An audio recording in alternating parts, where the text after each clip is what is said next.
আজ সকাল সকাল গোসল করে নিলাম, কারণ আজ আমাকে যেতে হবে কলেজের শিক্ষা সফরে। সো বাসা থেকে বের হয়ে একবারে চলে আসলাম এলাকার অটো স্ট্যান্ডে। এসে দেখি আরো কয়েকজন বন্ধু এখানে দাঁড়িয়ে আছে। আগে থেকে তারাও কলেজে যাবে, তারাও আমাদের ডিপার্টমেন্টেরই, কারণ আজ আমাদের ডিপার্টমেন্টের স্টাডি ট্যুর। যদিও এবার আমার স্টাডি ট্যুরে যাবার কোনো ইচ্ছাই ছিল না, তবুও যাচ্ছি, কারণ এটা আমাদের বাধ্যতামূলক। ঠিক সৌন্দর্য উপভোগ করতে আসছে। এইসব নাটক বাদ দাও তো, এইটাও সম্ভব। আসলে প্র্যাকটিক্যালি নাম্বার নেওয়ার জন্য আসছি আমরা। কি বলছিস তুই? প্র্যাকটিক্যাল নাম্বার দেবে না, তার জন্য এখানে আসছি। সঠিক বলেছেন, আপনার বুদ্ধি ভালো। বাট এসে কিন্তু অনেক বেশি ভালোই লাগছে, না আসলে হয়তো বুঝতাম না। তো প্রথমে আমাদের বাস সাতক্ষীরা ছেড়ে চলতে লাগলো সুন্দরবনের উদ্দেশ্যে। তো একসাথে অনেক বন্ধু এবং ছেলেরা হলে বাসে থাকলে যা হয় সম্ভবত তাই হলো।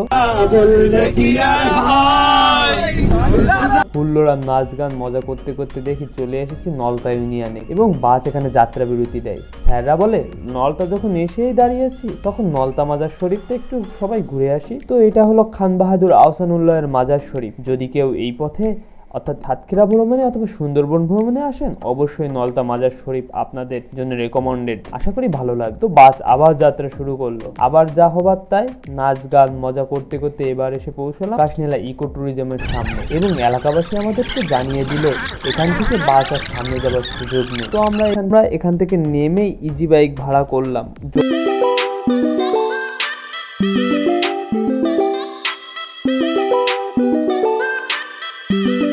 জনপ্রতি হয়তো 20 টাকা করে, এবং চলে এলাম সুন্দরবন ফরেস্ট অফিসের সামনে। এখান থেকে আমাদের ট্যাক্স আরো যা যা অনুমতি দরকার সেগুলো নিয়ে আমাদের সুন্দরবনের ভিতরে প্রবেশ করতে হবে। এরই মধ্যে সুন্দরবনের আশপাশে সুন্দরবনের প্রাকৃতিক সৌন্দর্য এবং সুন্দরবন যে অন্য সব বন থেকে আলাদা তা কিভাবে বলি, একটা ফিল পাওয়া শুরু হয়ে গেছে। এই যে শামুকটি দেখা যাচ্ছে, এটি যদিও এখন মুভ করছে না, তবুও সুন্দরবনে এটিকে অহরহ দেখা যায়। এটির মুভমেন্ট এতটাই ফাস্ট, মনে হয় ছোট কোনো মাছ এর ভেতরে আছে। এবং এটি যে কেমন ইউনিক, এর ভেতরে যে ফ্ল্যাশটা, এটা নর্মাল শামুকের ফ্ল্যাশের মতো নরম না, ভালোই শক্ত।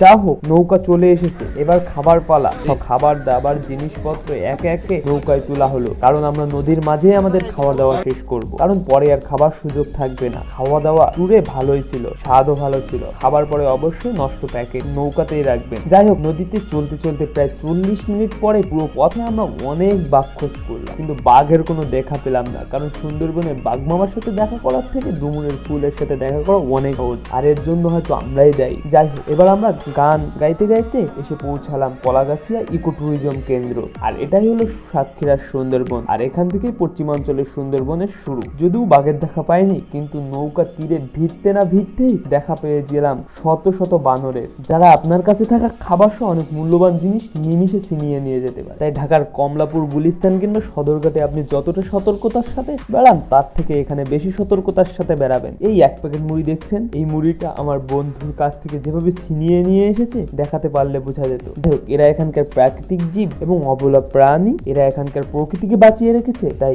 এদের সাথে মজা করে কেউ বাজে খাবার দিবেন না, এতে করে এই অবুঝ প্রাণীগুলোর বড় ক্ষতি হয়ে যাবে। এখান থেকে সুন্দরবনের মধ্যে হেঁটে যেতে যেতে কিছু হরিণের দেখা পাওয়া যায়, যাদেরকে পর্যটকদের জন্য চিড়িয়াখানার মতো করে রাখা হয়েছে। আগে এই রাস্তাটা কাঠের ব্রিজের ছিল, কিন্তু সময়ের বিবর্তনে এটা এখন ইট পাথরের রাস্তা হয়ে গেছে।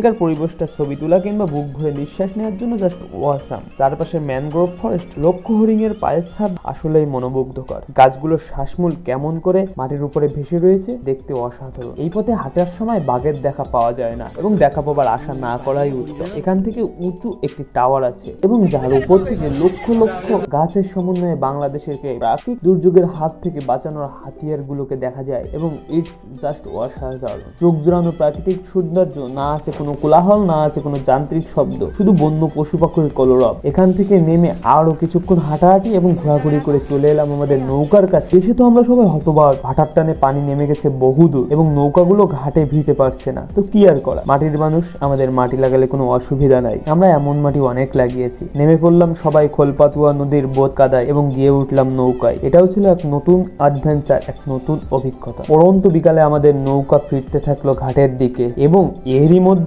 মাঝ নদীতে আমাদের গ্রুপের মধ্যে এক গ্রুপের নৌকার ফ্যান নদীতে পেতে রাখা মাছ ধরার জালে আটকে নষ্ট হয়ে গেল এবং মাঝিরা অনেক কষ্টে ঠান্ডা পানিতে নেমে জালগুলো কাটলো, কিন্তু ততক্ষণে ফ্যান পুরো নষ্ট। তাই অন্য দুই নৌকা গিয়ে সেটাকে মাঝে বেঁধে টানতে টানতে ঘাটের দিকে নিতে লাগলো। এটা দেখতে কিছুটা পাইরেটস অফ ক্যারিবিয়ান সিনেমায় জাহাজগুলো যখন মুখোমুখি যুদ্ধের জন্য আসতো তখনকারের মতো লাগলো। এবং অবশেষে তো আমরা ঘাটে পৌঁছালাম এবং রাত হয়ে গেছে ততক্ষণে, এবং আমরা হালকা নাস্তা করে আবার যে পথে এসেছিলাম সে পথে ফিরছি।